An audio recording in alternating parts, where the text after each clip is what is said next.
Greetings, my peeps, and welcome to the All Things Basketball Podcast with your boy GD.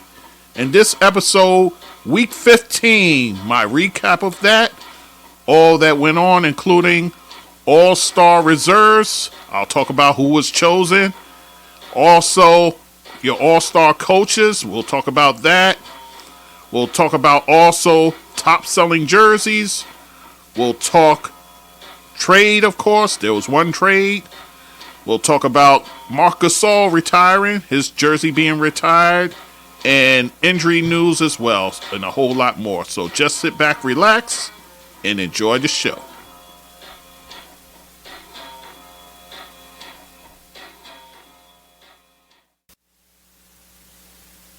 Okay, guys, it's your boy GD back with the All Things Basketball with GD podcast. And guys, we are now up to Week 15, guys. Week 15, we'll do the recap for that. So without any further delay, let's get right into it because there's a lot of things that went on. So let's jump into it. Of course, we start with Players of the Week, as we always do, guys. And your player for the week for the West, Kawhi Leonard for the Los Angeles Clippers. His team went 3-1 for the week. Actually, they were on the road the entire week, guys. They went to Washington and beat them. Beat Detroit in Detroit. And a game that I watched, guys, they went to South Beach and beat the Miami Heat as well. Their only loss for the week was at Cleveland. Cleveland's a hot team right now. Kawhi for the week. 29.8 points per game, so you might as well say 30. 8 rebounds, 3.5 assists for him. 2 steals per game and a block as well. He shot it from the field, 56.6%, guys. From 3, pretty prolific from there as well, 48%. And then he was perfect from the free throw line, guys. Kawhi Leonard balling right now. His team playing well also. So Kawhi getting it done. Looking healthy too, guys. Healthy Kawhi means problems for the league. Kawhi getting it in. And then for the East, this is a guy who's playing good at the right nick of time, guys. Trae Young for the Atlanta Hawks. His team went 3-0 for the week. And they beat the likes of the Lakers. They beat the Phoenix Suns and the Golden State Warriors. Trae for the week, 31 points he averaged, 11.3 assists, and 1.7 steals as well. Shot it from the field, 56.8%, guys, from the field. That's outstanding for him. And then from three-point range, even better. 64.5%, guys. Wow. And then from the free throw line, he took 9 attempts, made 7, so you take that. But Trae Young balling at the right time, guys. Maybe he can pull his Atlanta team out the doldrums and into the playoff conversation. Who knows? So that's your players for the week, guys. We just finished with January, so we now have the players of the month, the rookies of the month, and the coaches of the month, and I'll give it to you right now. Let's start with the players, guys. Devin Booker, who had a pretty prolific January. His team went 11-5.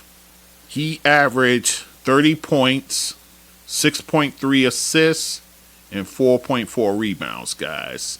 And in that month, he had 4 games where he scored 40 points or more, including that 62-point explosion that he had, albeit in a loss, but he had the 62 that night. And then in the East, Donovan Mitchell of the Cleveland Cavaliers. His team went 11-2, which was the second best record in that conference. I'll tell you who the best was in a minute. 28.6 points per game for him, 7.6 assists, and over 5 rebounds. So Donovan Mitchell holding down the fort. He got some of his guys back healthy now. You got a Darius Garland back now. You got a Evan Mobley. So this team might be poised to make some noise there in the East. So we'll definitely be keeping an eye out for them, that's for sure. All right, so that's your players for the month. Let's talk about the rookies. In the West, who else could it be but Victor Wembanyama for the San Antonio Spurs? He played in 14 games for the month, 24 points per game, 9.6 rebounds, 3.3 assists, and also 3.3 blocks. Oh, by the way, he's still leading the league in blocks. Not just rookies, but everyone. And then for the East, Brandon Miller of the Charlotte Hornets. He played in 13 games for the month, 16 points per game for him, over 4 rebounds, 2.4 assists. So Brandon Miller starting to play well, guys. I'll be very interested to see coming out of the trade deadline.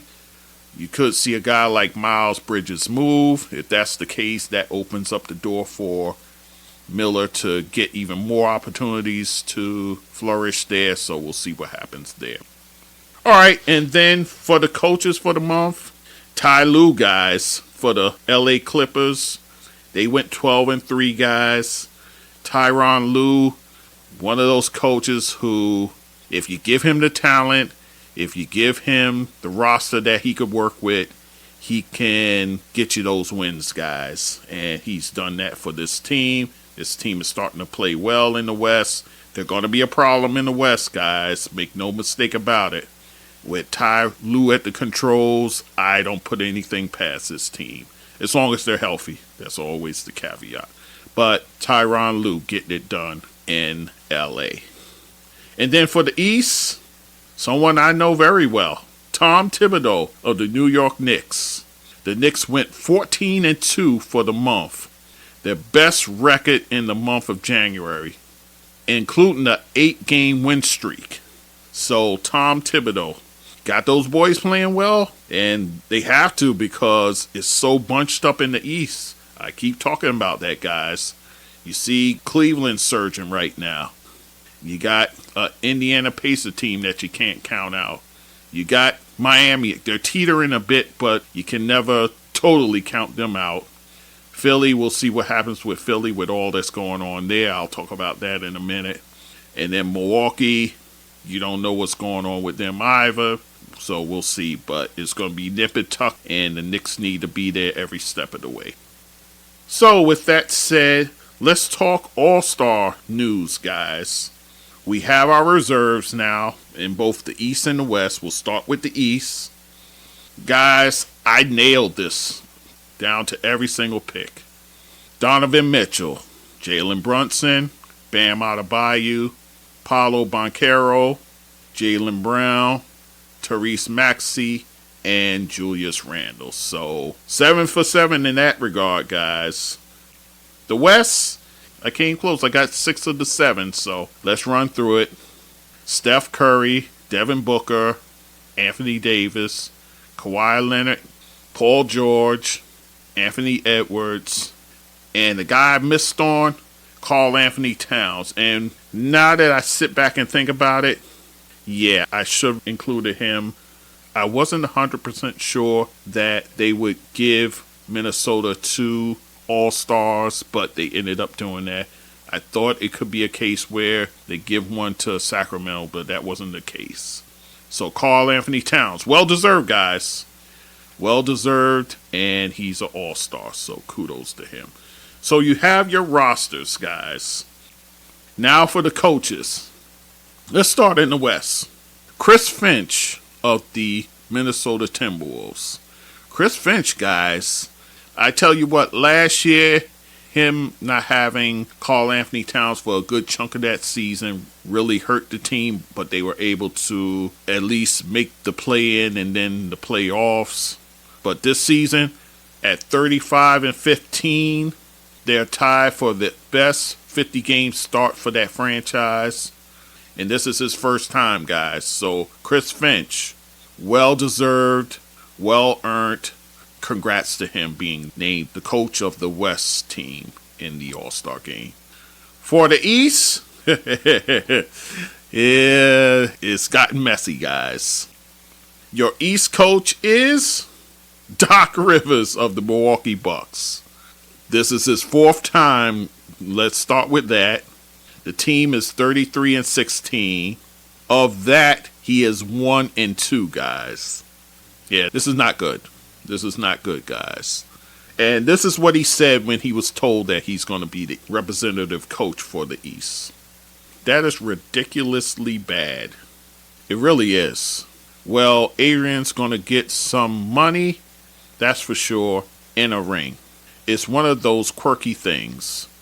I think there should be a rule somehow that someone else do it other than me. Maybe I'll send my staff and I'll go on vacation. Trying to be funny about it. I'm going to run that by Adam Silver. I think Adam's a good man. I think he'll understand. So here we are. Doc Rivers making light of the situation. But like he said at the beginning, this is a bad look, guys. You can't have this happen. You cannot have this happen, guys. I think it was incumbent on Adam Silver to right this wrong. It could still be, but I don't know if he'll do it. Adrian Griffin gets them to a 30-13 record, so he sets them up for being in this position. I understand, I get it. You can't have the man come back and coach the All-Star team. That's ridiculous. Here's what you can do. You can do one or two things, Adam Silver, but I don't think you got the guts to do it. One, you can just scrap that back-to-back rule and let Joe Mazzulla do it since he has the best record in the league. You can do that. Or you could do this. Given the awkward situation with the Milwaukee Bucks, you reward the next team, that coaching staff, the opportunity to coach the All-Star game, which would be J.B. Bickerstaff of the Cleveland Cavaliers.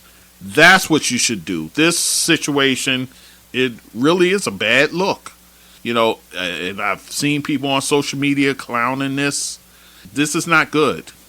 Adam Silver, I don't know if you're going to correct it. I doubt if you do. But this looks bad. I mean bad. Hey, again, what do I know? But this is a bad look to reward somebody this kind of opportunity.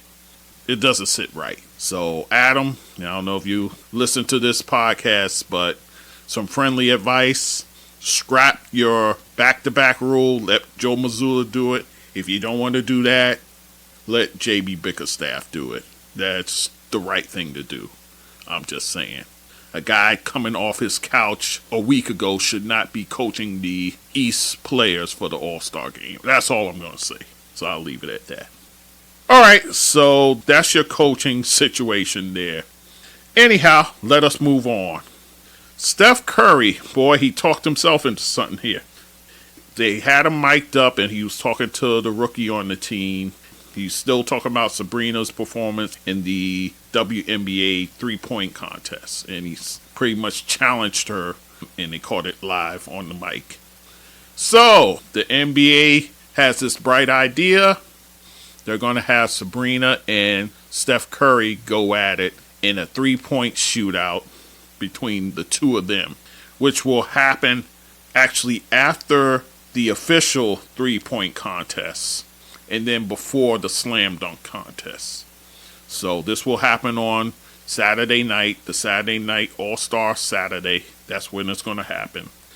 And the way it'll go is Sabrina will be shooting from the WNBA line with a WNBA ball, and Steph will be shooting from the three-point line for the NBA, which brings out the knuckle draggers. It brings out the guys locked in their grandma basement to come on social media talking about, oh, where's the equity? Where's the equity? This and that. Y'all more worried about equity than Steph Curry is. If Steph Curry had a problem with this setup, he would back out. But he's not doing that. Steph Curry is secure in his manhood, unlike you guys who probably haven't touched a woman since 2000 and never. But let me not go there. But nonetheless, it's happening. The train is rolling down the tracks. Either you watch and enjoy, or you just turn off the TV and don't bother. But it's happening whether you guys like it or not, so be it. So Sabrina's doing it for her Foundation, the SI20 Foundation, and then Steph Curry. He's doing it for Eat, Learn, Play, his nonprofit. It's charities involved, guys, so that's always a good thing. And from what I hear, State Farm, they're throwing in money as well. So it's all for a good cause, guys. So for you guys to get bent out of shape about who's shooting from what line or whatever, y'all could kill that noise. Like I said, it's already happening. So like it or lump it. That's all I'll say with that. So with that said, let us move on to other items, which actually is All-Star related. Julius Randle for the New York Knicks suffers a dislocated shoulder. Yeah, that happened late in the January 27th game against the Miami Heat. Julius will be out several weeks. They're now saying that he'll be reevaluated in 2 to 3 weeks, which means he will miss the All-Star game. His replacement, just as I called it, guys, Trae Young will be one of the replacements for the All-Star game. And rightfully so. And then the second bit of news concerning All-Star, Joel Embiid suffers a knee injury. In fact, he ends up having to have a meniscus procedure. And that happened in a January 30th game at Golden State. The reports are saying 6 to 8 weeks, which, if you do the math, that could put him out until April at least. And then, mind you guys, and this is where the whole load management issue is brought up. They sat him for the previous 2 games. One was at Denver. He would have been matched up against Nikola Jokic. Oh, by the way, he hasn't played in Denver since 2019. That's an aside. And then the other game he sat out was at Portland. That brought up the load management subject, and a lot of players are coming to Joel Embiid's defense, although I don't understand why they're defending him. I mean, he actually got hurt in the game. It wasn't where he was being sat for no reason. But guys like Tyrese Halliburton spoke against it. Guys like Draymond Green, he went on his show and talked about it as well. And that led Stephen A. Smith to go on a 20-minute tirade on First Take, talking about players abusing the system, taking the money, but not playing the games, this and that, and so forth. Where am I with the load management? I actually understand the fans' side of it, of course, because you're missing out on seeing a player that you probably paid months in advance hoping that he be in the game. So I get that part of it. But I think the larger question comes down to who makes the final decision in terms of guys playing and not playing. Is it the players making the decision? Is it the coaching staff making the decision? Is it the front office making the decision? Is it the medical staff making the decision? I think that's the larger question. And that question could vary from team to team. So is it fair to lay it all at the players' feet? From the outside looking in, I would say probably not. If a decision is being made on high and the players have to acquiesce to that, how is it the players' fault? So that's where I lie on it. I don't know where to place the blame because there's nothing clear-cut to say the players are electing not to play. If it's the medical staff that's telling them not to play, what can the players say or do? They have to follow what their employer tells them. So I think it speaks to a larger issue. To automatically rail against the player, I don't know if I go there. I would have to know the chain of command when it comes to who gets that final say in terms of guys sitting or playing. Like we know in San Antonio, the buck stops with Greg Popovich. We know that. With the Knicks, Well, the Knicks don't really load manage, but I'm just using them as an example. I don't think Tom Thibodeau is the end-all, be-all in terms of making decisions whether a player plays or not. I don't think it's in his hands. It's probably the medical staff that makes the decision in New York. Yeah, so I think you have to take it on a case-by-case basis. But to lay it totally at the player's feet, I think that's a bit strong. So with that said, Embiid's going to miss some time, guys. So his replacement, and this is a person who I actually didn't even bring up amongst the possible reserves, but kudos for him getting in. Scottie Barnes of the Toronto Raptors, who's having a fantastic year, and I totally omitted him from the conversation. That's my bad. That's on me. But rightfully so, he makes the All-Star team. So congratulations to the young man. Definitely well earned, well deserved. So good for him making it in that regard. So one more piece of injury news. Zach LaVine of the Chicago Bulls had foot surgery, guys. He's going to be out 4 to 6 months, which means he's out for the season. A crushing blow to Chicago Bulls, who were already kind of on life support, but this really now is a huge blow to them. Are they sellers at the trade deadline? I would think they probably would be. So I would watch Chicago very closely during this trade deadline. So with that said, that's your injury news, guys. Let's talk fines. Anthony Edwards, fined by the league, and this is for publicly being critical of the referees. And this was during a January 29th win that he had against the Oklahoma City Thunder.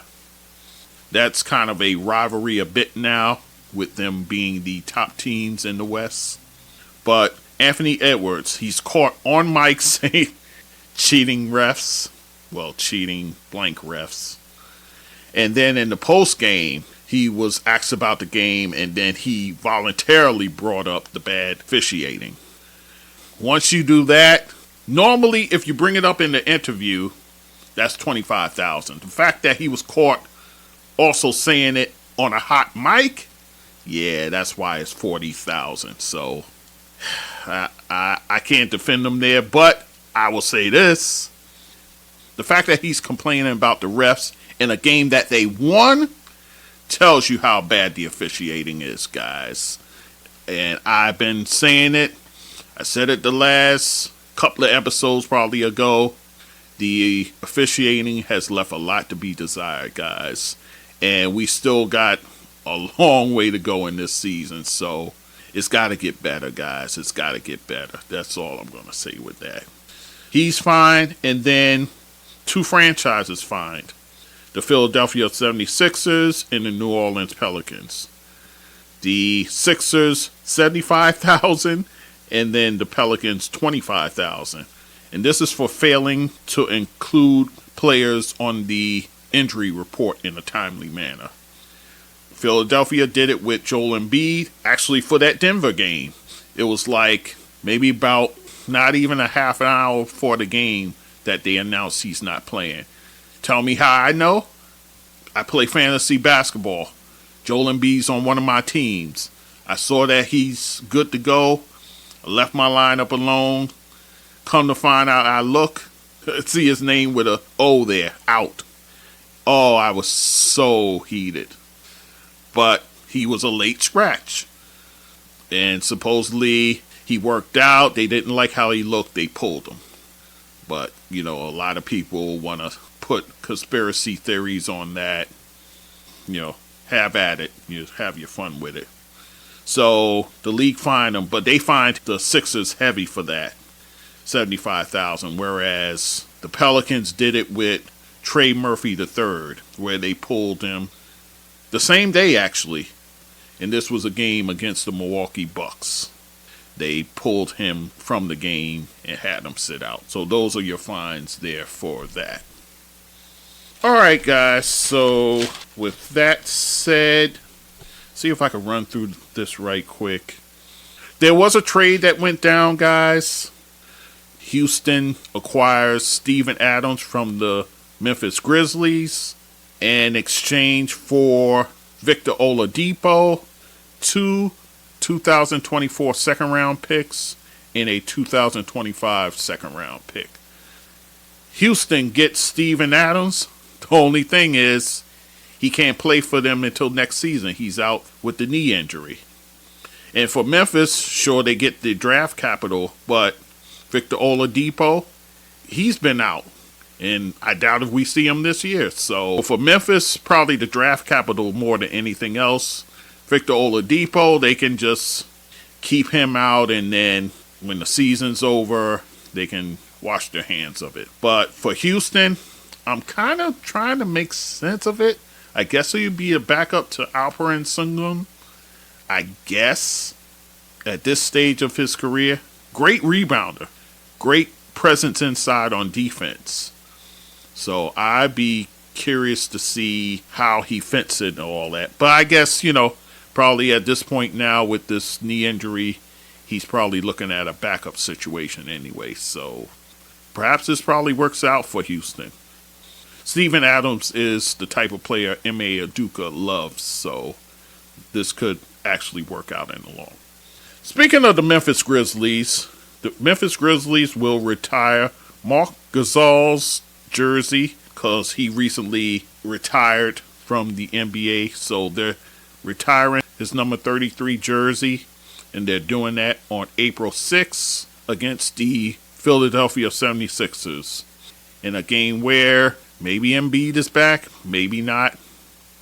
But Marc Gasol, who played there 11 seasons, played in 769 games, started in all but 7 of those games, over 15-point average points per game, 7.7 rebounds, 3.4 assists, and a block and a half he averaged. Shooting at 48.4% from the field, 77.7% from the free throw line. While a Grizzly, he made 3 All-Star appearances. He made All-NBA twice, once as a first-teamer and then once as a second-teamer. He won a Defensive Player of the Year, guys, but get this. He did it in a year where he made all defense, but he made it on the second team. So, go figure. Marc Gasol getting this jersey raised to the rafters over there with Minnesota. And pretty well deserved, I would say. So, kudos to Marc Gasol for when that happens, of course. In other news, Russell Westbrook, guys, of the LA Clippers, he becomes the 25th player in NBA history to score 25,000 points or more.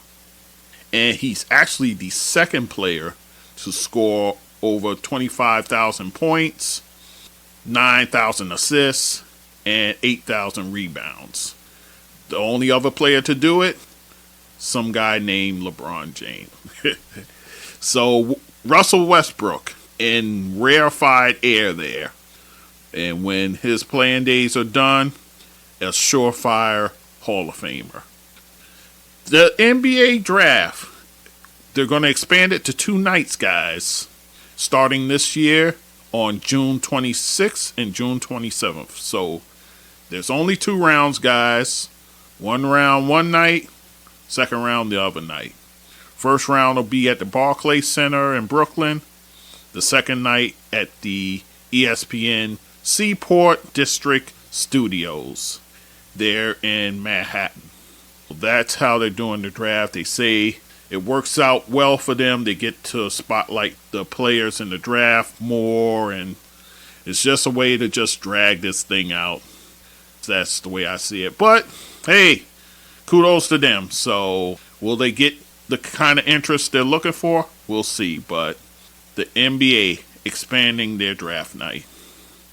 Then we'll talk about jersey sales and one other thing, and then we'll call it a day. Top selling jerseys, guys. This is how it goes. Number 1, Steph Curry. So Steph Curry of the Golden State Warriors has the top selling jersey. He is then followed by Jason Tatum of the Boston Celtics. followed by LeBron James of the LA Lakers. Fourth, Victor Wembanyama of the San Antonio Spurs. So I guess people are seeing he's the next big thing in the NBA. So let me get in on the ground floor with that. Fifth, Giannis Antetokounmpo. Sixth, Luka Doncic of the Dallas Mavericks. Devin Booker of the Phoenix Suns. Seventh, Kevin Durant, Phoenix Suns. Eighth, Tyrese Maxey. Ninth. Wow. That one kind of surprised me. Damian Lillard, 10th for the Milwaukee Bucks. Not much of a surprise there, being that this is his first year there. Ja Morant, 11th. Wow. So Ja Morant's jerseys are selling more than the next person, who is Joel Embiid, your reigning MVP. 13th, LaMelo Ball. His jerseys are still selling. Nikolai Jokic in 14th place. And then De'Aaron Fox in 15th place. That's the way it goes with the jersey sales for individual players. In terms of teams, number one, the LA Lakers, of course, followed by the Boston Celtics, Golden State Warriors third, Milwaukee Bucks fourth, Philadelphia 76ers fifth, Chicago Bulls, I'm surprised, sixth, Phoenix Suns 7th. The New York Knicks 8th. Wow. San Antonio Spurs, probably on the strip for Wembanyama, 9th. And then Dallas Mavericks in 10th. So that's your jersey sales there. And then the last bit of business, former New York Knick Bill Bradley. He does what he calls a performative autobiography, where he does this one-man show documentary on Max, and the name of it is Rolling Along, American Story, which actually debuts this month. And he's talking about his life as a basketball player, then as a politician later. And I look forward to watching it. I'm hearing good things about it, so definitely want to hear that bit of history there, especially he talks about the championship years for the Knicks, so definitely looking forward to that. So he was actually being interviewed about it. Heard him talk about it, so I'm definitely interested in checking that out, that's for sure. So with that said, that is it, guys. That is it for this episode.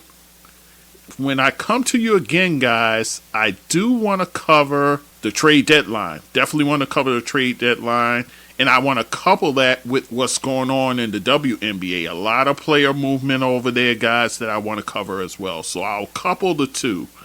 It'll be a trade deadline episode along with a WNBA free agency episode as well. So we'll do it that way. Again, production on the fly, guys. That's how we do it here. All right, guys. So I thank you for listening as always. Much appreciated. As always, all things basketball with GD.com. That's the website. YouTube, I'm there. Apple Podcasts, I'm there. All your platforms. Leave reviews, like videos, all that, so on and so forth. All right, guys. With that said, thank you for listening, and we'll talk soon. Take care. Hello, my peeps. Thank you for listening and supporting the All Things Basketball with GD podcast. You can find us on our website, allthingsbasketballwithgd.com. You could also email us at thatsportsdudegd@gmail.com. Also listen and watch us on YouTube, All Things Basketball GD. Hit the like button when you see our videos. Also write a blurb about our show. You can listen to us on all podcast platforms, including Spotify and Apple. Leave a review for us at Apple.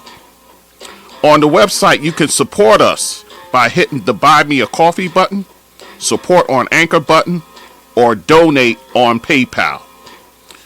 You can also support us by our Cash App, GD That Sports Dude. Once again, I thank you for listening and supporting the show, and do take care.